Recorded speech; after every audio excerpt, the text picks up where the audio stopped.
Fala pessoal, como é que vocês estão? Sejam bem-vindos de volta ao canal do GA. Eu sou o Lucas e hoje eu trago mais uma análise aqui para vocês, uma análise que foi muito pedida lá no nosso canal do Telegram, porque as pessoas estão na dúvida se é uma oportunidade ou um momento para ser um pouco mais cauteloso em relação a B3, tá? Então, se você investe na B3, se você pensa em investir na empresa, assista esse vídeo até o final que eu tenho certeza que ele será muito informativo para você.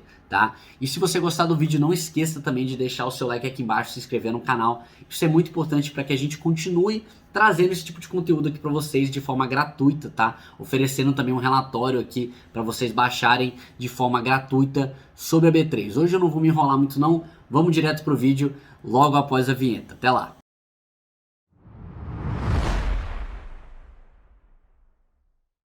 Bom, vamos lá, pessoal. A gente vai fazer aqui a análise sintética da B3 para vocês, que é basicamente uma análise mais simplificada. A gente vai tentar colocar em um vídeo menor. O objetivo dessas análises é ter no máximo 10 páginas. Essa análise tem exatamente 10 páginas. Mas mesmo com o conteúdo reduzido no número de páginas, a gente quer abordar os principais tópicos para dar uma confiança para vocês e estudar um pouco mais a empresa e, quem sabe, tomar uma decisão de investimento, tá certo? Lembrando que isso aqui não é uma recomendação, mas a gente vai trazer tudo aqui para vocês, a história da empresa, falar um pouco dos principais negócios da B3, a estratégia para o futuro da empresa para conseguir aproveitar essa onda aí de renda variável, de pessoas físicas vindo para a bolsa, e também quais são os riscos, né? Riscos que estão à tona um pouco mais nesse momento agora que a gente está tendo bastante ruído em relação à B3. No final a gente faz uma análise fundamentalista do case, para mostrar para vocês qual o potencial que a B3 tem e fazer um comparativo em relação a algumas bolsas no exterior, né? Já que a gente não tem outra bolsa aqui no Brasil. Vamos lá então. Qual que é a história e qual que é a visão geral da B3? Tá? Ela é uma empresa que surgiu da união da BMF com a CETIP em 2017. Na verdade, a B3 ela existe há mais de 100 anos como bolsa brasileira mesmo. Ela existe há mais de 100 anos. Só que ela só assumiu esse status de B3 após várias fusões, né? E uma delas foi essa fusão da BMF Bovespa com a CETIP em 2017. Posteriormente, a BMF Bovespa ela já tinha surgido de outra união entre a BMF e a Bovespa Holding. Basicamente, pessoal, o que a B3 faz? Ela é responsável pela Bolsa de Valores brasileira e atualmente é a maior depositária de títulos de renda fixa da América Latina e a maior câmara de ativos privados do país, maior câmara de ativos privados do Brasil. A empresa ela possui um modelo totalmente verticalizado e integrado de atuação. Ela vai desde a central depositária até a parte de negociação de ativos, que seria assim o final, né? Finalmente. Por conta desse modelo, a gente vai ver até que a B3 ela consegue ter margens e rentabilidades bem consideráveis ao longo de todo esse negócio. Inclusive, a margem bruta da B3, depois eu vou abrir aqui para vocês, mas é algo bem expressivo, é algo que eu acho que eu nunca vi em outra empresa listada uma margem bruta tão alta quanto a da B3. Os sistemas da B3 eles permitem aos investidores realizar diversas operações para mitigação de riscos, compra e venda de ativos, alavancagem de operações e outras possibilidades. Então, assim, não há como imaginar um mercado de bolsa de valores sem essas possibilidades, né, para os investidores conseguirem mitigar algum risco caso eles queiram, fazer algum hedge, né, fazer a compra e venda de ativos através também de swaps, né, diretamente no balcão. Então tem diversos instrumentos que a B3 fornece que são essenciais para o mercado. Mas quais são os principais serviços da B3? Né? Você tem a parte de ações e instrumentos de renda variável, que você listagem, negociação, compensação, liquidação, depositária e empréstimo de ações. Então a B3 está intermediando todo esse serviço. A listado do FIC, né? Negociação, compensação e liquidação do FIC. A parte de balcão, que é uma parte fora do mercado, né? Negociando diretamente no balcão da B3, que tem a central de registro, depositária e custódia. Então você precisa ter esse ente intermediário para conseguir casar as propostas e também dar segurança ao sistema. A infraestrutura para financiamento faz parte do registro, controle de gravames, transmissão e disponibilização das informações para registro. Tá? Então você tem essa infraestrutura que realiza esse registro e transmite essas informações para que possam ser registradas dentro da B3. Você tem a parte de tecnologia, dados e serviços, que é uma parte que cresce consideravelmente. A parte de plataforma, conexões, acesso e serviços de tecnologia são dados e relatórios analíticos que a B3 fornece.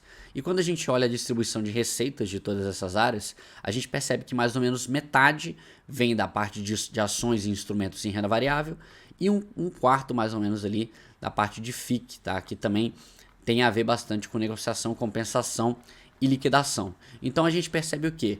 Quanto mais o mercado de renda variável estiver pujante, melhor para a B3. Então isso tudo tem a ver, pessoal, com o momento que a gente está vivendo de redução da taxa Selic e consequente migração para ativos de risco, para ativos de renda variável, tá? Então, no ano passado, inclusive, a gente conseguiu chegar a uma taxa Selic de 2%. Agora a gente já está retomando uma política um pouco mais de aumento da taxa Selic, né, para tentar conter um pouco mais uma possibilidade inflacionária, mas ainda assim, se a gente estacionar ali no 6, 6,5%, 7%, isso é algo que será positivo para a renda variável no Brasil, porque é uma taxa historicamente baixa, tá? Incrivelmente, por incrível que pareça, 6, 6,5%, 7% de taxa Selic é uma taxa historicamente baixa para o Brasil. E os drivers de crescimento, né, no segmento de tecnologia, dados, serviço, eles são cada vez mais claros na medida que o mercado brasileiro se torna mais sofisticado, mais robusto e demanda essas soluções cada vez mais tecnológicas, né? Então, a gente tem tecnologia, dados e serviços atualmente aqui correspondendo por apenas 13% da receita da B3, mas a tendência nos próximos anos é isso acelerar bastante, tá? E aumentar aqui a participação da tecnologia dentro do gráfico de receitas. Quando a gente olha para a governança corporativa da B3, a B3 ela se encontra inserida no novo mercado, que é o segmento de maior exigência de governança corporativa, e não tem um controle definido, né? A empresa tem esse status de corporation, né? Quando ela não tem um controle definido, a gente vê que o maior sócio é a Capital Research Global Investors com 9% da participação. Não é uma participação suficiente para ter um controle sobre a empresa. E quando você tem diversos sócios grandes, né, diversos sócios importantes dentro da composição acionária de uma empresa, você tem esse status de corporation que tende a reduzir os desalinhamentos de interesse entre os controladores e os minoritários no longo prazo. Isso acaba sendo positivo para o pequeno investidor.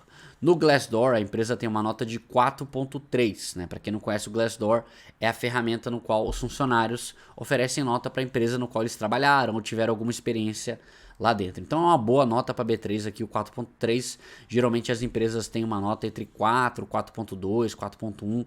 Eu vejo que é a média ali das boas empresas. E ela está um pouco acima dessa média das boas empresas. Como que a gente não pode comparar com nenhuma outra empresa? Eu resolvi comparar aqui com a Nasdaq, tá?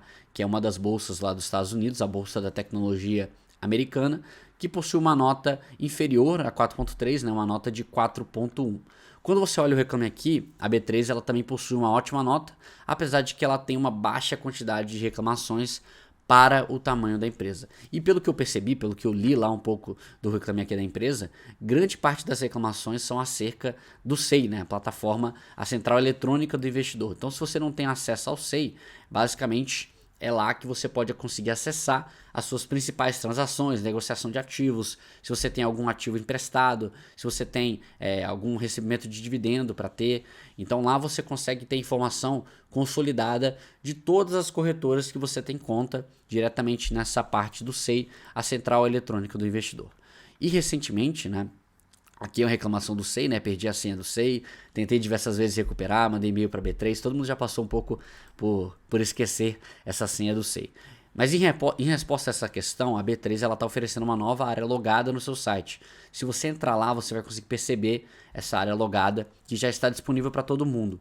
O qual acreditamos, né, que vai substituir o antigo SEI em breve. As mesmas funcionalidades do antigo SEI estão nessa área logada. A grande diferença é que essa área é um pouco mais robusta, ela parece ser um pouco mais rápida no carregamento de informações e tem um design um pouco mais atrativo, tá? Então basicamente essa é a mudança entre o SEI e a nova área logada da B3. Quando a gente fala das estratégias do futuro da empresa, a gente fala exatamente de explorar esse apetite do investidor ao risco, né, por conta da redução dos retornos reais da renda fixa. Então, isso pode ser demonstrado claramente, né, através do aumento da relevância da renda variável dentro dos fundos. Isso é positivo para a B3, tá? Então, olhando aqui em dezembro de 2016, você tinha 8% a parte em renda variável, a parte azul, e o resto é a parte em cinza, tá? Você tinha 8% mais ou menos do capital dos fundos, né, do patrimônio líquido dos fundos, alocados em renda variável. Isso subiu até o final de 2020 agora para 15%, tá? Pode não parecer muito, mas você vê o crescimento aqui em números, é praticamente triplicar o volume, né, de patrimônio líquido dos fundos dentro da renda variável. Então, a barra cresceu bastante também, né, de patrimônio líquido dos fundos, por conta dos investimentos aí que têm sido feitos em fundos, mas o crescimento da parte de renda variável é muito considerável. Quando você tem um CAGR aqui de 11% de tudo, você tem um CAGR, um crescimento anualizado de 27% da parte da renda variável. Então isso mostra realmente o momento positivo que a B3 está vivendo.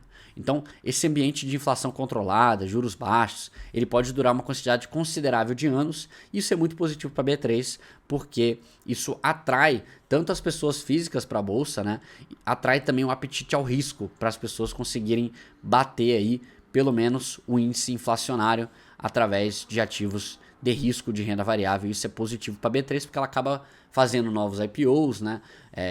Custodiando novos ativos, fazendo negociação de ativos, fazendo follow-on. As empresas acabam captando mais dinheiro, visto que esse mercado está recebendo mais dinheiro e está tendo um momento positivo. Então a gente vê aqui claramente também o número de investidores, o quanto que tem crescido a partir de 2018 aqui, por conta exatamente dessa queda da taxa Selic. Você vê o número de investidores em ações, né, em 1000 aqui. Então você tem 3 milhões, basicamente 3 milhões e 200 mil investidores em ações, pessoa física, e basicamente 1 milhão e 200 mil investidores em fundos imobiliários, que é a linha laranja aqui. E o volume financeiro que foi alocado também é muito considerável ao longo desses anos. A gente vê aqui 2013, 2014, 2015 caindo até o volume financeiro alocado, porque a bolsa ela teve um momento negativo nesses 3 anos. Depois disso ela melhorou bastante e também novos entrantes vieram ao mercado, aumentando esse volume financeiro alocado aqui, o que é positivo para a B3 também. Então esse forte vento ao favor no médio prazo, junto com operação de baixa necessidade de investimento em capital, é uma operação asset light, né? A empresa ela tem realmente essa operação muito tecnológica e verticalizada que ela consegue com baixo nível de investimento em capital rentabilidades muito boas, né? Isso permite que a B3 ela tenha margens impressionantes e rentabilidades muito fortes em seus balanços. Comentaremos com mais detalhes na parte de análise fundamentalista do nosso relatório. Falando um pouco dos riscos aqui da B3, por que a gente não falou tanto de diferenciais competitivos? Porque a B3 é um monopólio e não há competição, pelo menos no cenário brasileiro, né? Então a gente não abordou essa parte de diferenciais competitivos com a B3. Sempre que a gente está falando de uma empresa que atua de forma única, né, de monopólio, o principal risco ele é bastante óbvio: a quebra do monopólio, entrada de competição, redução de margens, né, prejudicando a rentabilidade aí da empresa e consequentemente, né, reduzindo aí o valor da empresa no longo prazo. No entanto, será que esse risco ele é algo iminente no cenário brasileiro? E aqui eu falo um pouco sobre esse fantasma do novo entrante para a B3, né, um fantasma desse novo entrante na Bolsa de Valores brasileira. Isso aí é uma coisa que perdura há muitos anos, tá? E recentemente ele teve mais um capítulo após a saída de um dos membros da XP do conselho da B3. Aí começou a especular, né, que essa saída da XP da B3 era para começar um caminho ali na direção da criação de uma nova bolsa.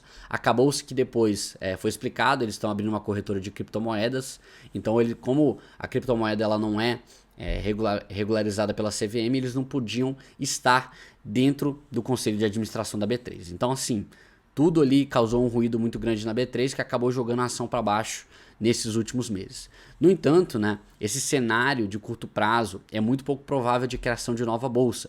Por quê? Apesar dele ser possível, você tem esse processo de criação da nova bolsa muito longo, né? Um processo que deve passar por muita regulação, muita entrega de documento, diversas exigências com certeza serão feitas, tá? E se você tem um entrante, por exemplo, do mercado financeiro, como o BTG Pactual, o Itaú, a XP, qualquer um desses entrantes fazendo esse movimento, consequentemente a B3 ela deve excluir esse banco de algumas ofertas, de alguns follow-ons, né? Então isso complica muito, porque o banco ele fica queimado ao longo desse tempo que ele está abrindo a nova bolsa dele com a principal bolsa do país, que dá muito dinheiro para esses bancos também, para essas instituições financeiras. Então, isso causa grandes problemas de relacionamento e eu não acredito que é algo que os bancos ou as instituições financeiras do mercado vão querer nesse momento. Além do mais, né, a regulação ela não permite que a atuação de entidades listadas em bolsa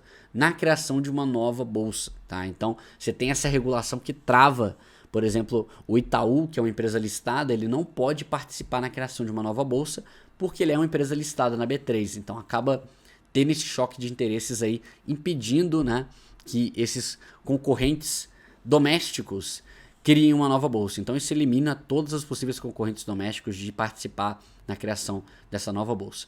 Outra coisa, à medida que os anos passam, torna-se cada vez mais difícil lançar um concorrente, visto que a bolsa ela vai ganhando robustez pelo número de empresas listadas. Então, a gente vê muitos IPOs aí em 2020, 2021. Essas empresas que abriram IPO na B3, elas não migram mais para outra bolsa, tá? Elas estão na B3 agora. Isso tende a reduzir o espaço de empresas que podem ir à bolsa, tá? Com essas empresas indo para a B3, tá? Então, cada vez que os anos passam, a B3 ela vai se tornando cada vez mais robusta. A gente já tem 400 empresas listadas e praticamente quase $1 trilhão aí de mercado, de market cap, né, listado dentro da B3. E o Brasil ele não é considerado um mercado líquido o suficiente para duas bolsas de valores. Se você for olhar os mercados que tem duas bolsas de valores, que eu só consigo lembrar mais aqui do americano agora, você tem uma quantidade de liquidez muito maior do que o brasileiro. Falta muito para o Brasil conseguir chegar num nível de mercado acionário do nível americano. A gente vai fazer até um comparativo aqui posteriormente entre as diversas bolsas de valores do mundo para conseguir entender um pouco mais o negócio da B3. Outro risco que é minoritário é a extinção do JSCP. Como ela é uma companhia que paga uma quantidade considerável de JSCP, a gente acha prudente considerar esse risco dentro do investimento, tá?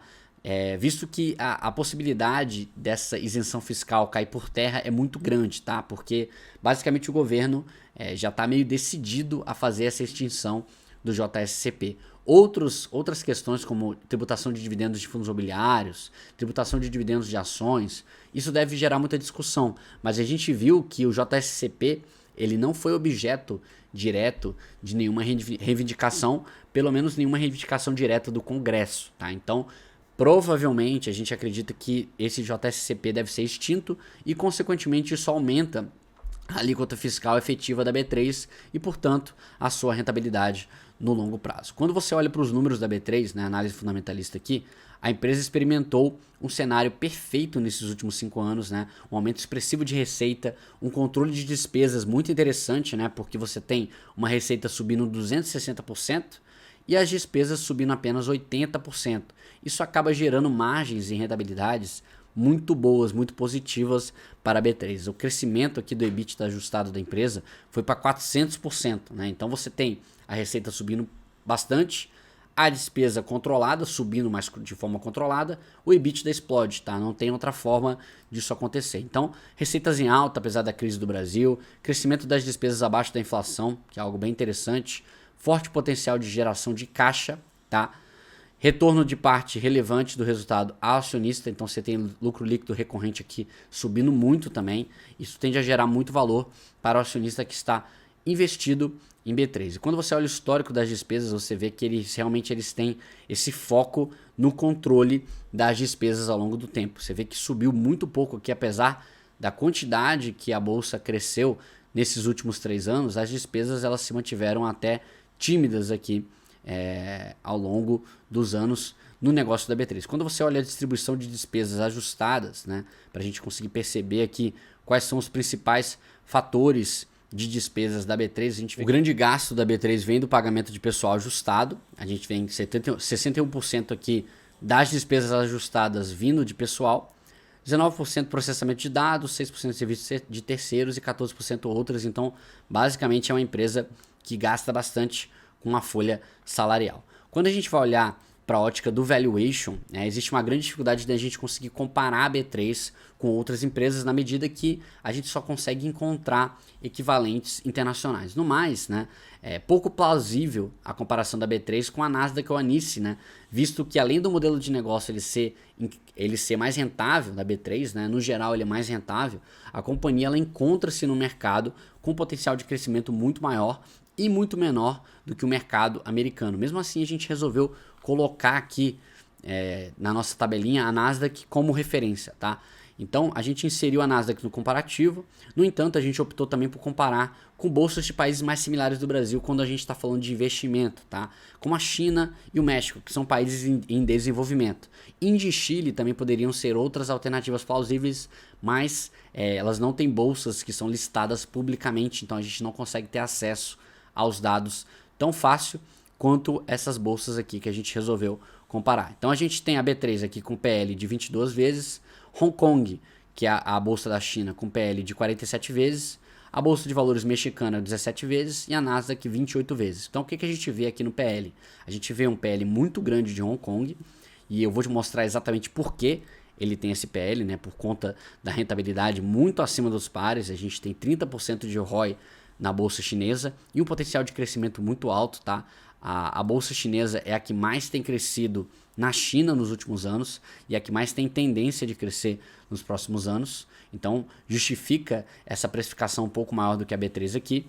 Capitalização de mercado da bolsa chinesa de 6 trilhões. A gente vê que a bolsa mexicana é muito menor do que a bolsa brasileira, né? Ela tem apenas 417 milhões de capitalização de mercado em dólar, então ela é muito pequena. E a gente tem a B3 aqui com 900 bilhões, basicamente 1/20 aqui da Nasdaq, tá? Em capitalização de mercado, então muito pequena também. Tem um potencial grande aí de conseguir fazer um crescimento. Quando a gente olha as empresas listadas, a B3 tem praticamente 400, a bolsa da China tem 2.500 e a bolsa mexicana tem 148 empresas, enquanto a Nasdaq tem mais de 3.300 empresas já listadas. Lembrando que a Nasdaq é uma das bolsas dos Estados Unidos, tá? Tem a NYSE também, tem outras bolsas aí que tem também uma quantidade considerável de empresas listadas. Então você vê o tamanho do mercado americano em comparação com esses outros mercados aqui que estão em desenvolvimento.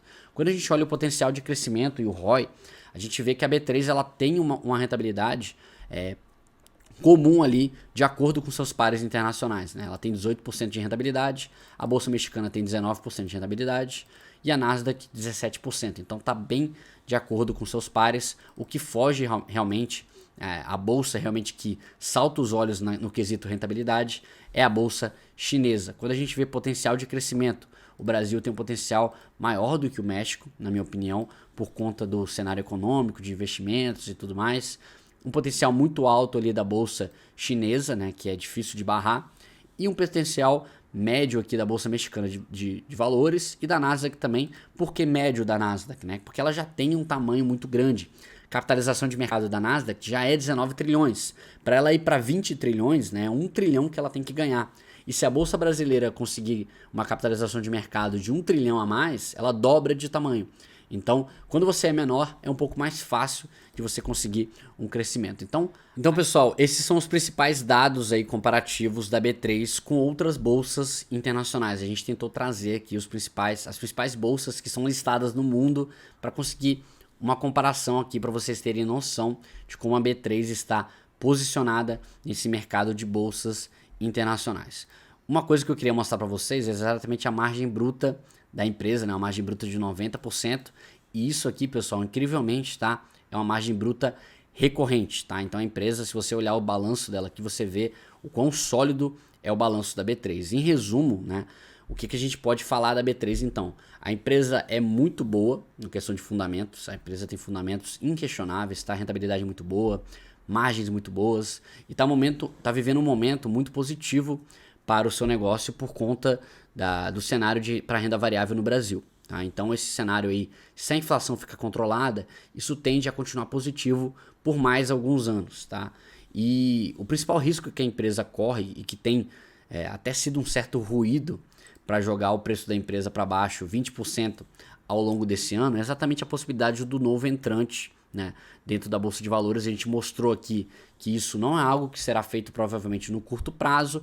Até acredito que em 10 anos talvez a gente tenha outra Bolsa de Valores no Brasil, se continuar esse crescimento tão grande que a gente tem tido aí ao longo dos anos.